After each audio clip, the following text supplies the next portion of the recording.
أعوذ بالله من الشيطان الرجيم بسم الله الرحمن الرحيم نحمده ونصلي ونسلم على رسوله الكريم أما بعد সুপ্রিয় দেশবাসী যারা যেখান থেকে দেখছেন আমাদের অনুষ্ঠান আমরা আসলে দুটা বিষয় অনলাইনে দেখে খুব বেশি ব্যথিত হয়েছি। তার মধ্যে ফেসবুকে একটা প্রশ্ন আসছে।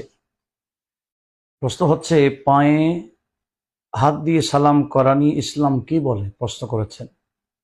সেখানে দেখলাম এই প্রশ্নের উত্তর দিতে গিয়ে রেফারেন্স দিয়েছে তিরমিজি শরীফের হাদিস নাম্বার দিয়েছে 2698, আরেকটা হচ্ছে 2727 তিরমিজি শরীফের। অর্থাৎ ওনারা বোঝাতে চাচ্ছেন যে পা ধরে সালাম করা এটা জায়েজ নাই, এটা তিরমিজি শরীফের হাদিসে আছে। আর এই পোস্টটা দেখতেছি খুব বেশি শেয়ার চলছে।